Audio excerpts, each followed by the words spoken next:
muy importante dar el formato adecuado a los datos antes de realizar una búsqueda con la función buscar B, ya que si no cumplimos con los requisitos indicados por la función, no podremos usarla o simplemente obtendremos resultados incorrectos. Para asegurar un buen funcionamiento, nuestros datos deben cumplir con tres reglas básicas.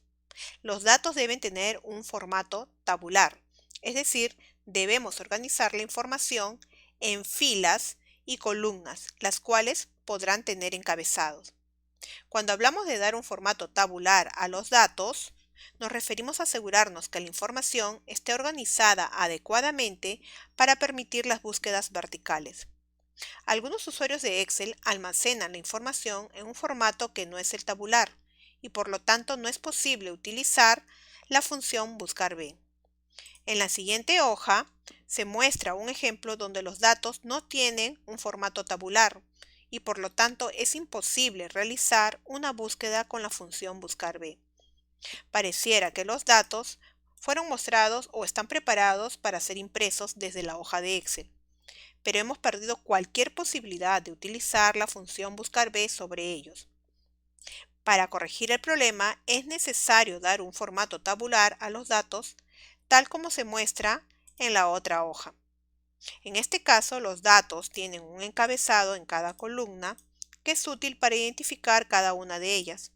Sin embargo, no es indispensable colocar dichos encabezados para realizar las búsquedas con la función buscar B.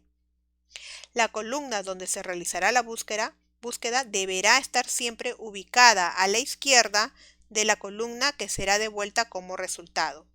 Dicho de otra manera, la columna con los datos de búsqueda deberá ser la primera columna de los datos. Debemos recordar que el orden de las columnas será importante al momento de usar la función buscar B. Esto se debe a que la función siempre realizará la búsqueda sobre la primera columna del rango de búsqueda que hayamos indicado. Por ejemplo, si tomamos los datos de la siguiente tabla y definimos el rango de búsqueda desde A2 hasta D4, esto ocasionará que la función buscar B realice siempre la búsqueda sobre los valores de la columna A. Podemos observar que el rango de búsqueda, en este caso, tiene un borde de color verde y la celda de la primera columna tiene un fondo de color gris, para recordarnos que la búsqueda se realizará sobre la primera columna. Este arreglo en los datos nos va a permitir buscar un nombre para obtener como resultado el mismo nombre o el apellido, el teléfono o el email. Por el contrario, si definimos nuestro rango de búsqueda como desde B2 hasta D4, la función hará la búsqueda sobre la columna B. Con este rango de búsqueda podremos buscar un apellido, un teléfono o un email, pero sería imposible obtener el nombre, porque dicha columna ha quedado fuera del rango de búsqueda, que en este caso está remarcado con un borde de color verde. La única manera de encontrar un nombre basándonos en el apellido es invirtiendo el orden de las columnas como se muestra en la siguiente tabla.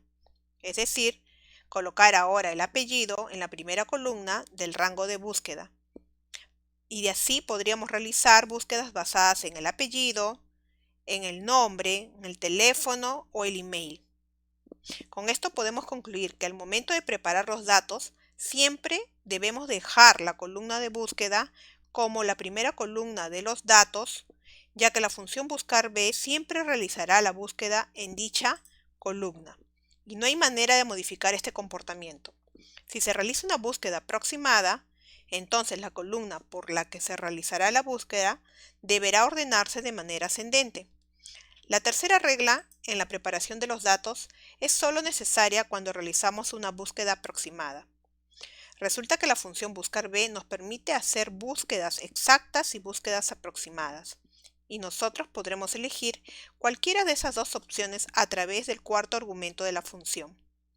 La realidad es que la mayoría de las veces realizamos búsquedas exactas, pero si por alguna razón necesitamos hacer una búsqueda aproximada, entonces tendremos que ordenar la columna de búsqueda de manera ascendente o alfabética. En las próximas lecciones seguiremos viendo más ejercicios sobre la función buscar b.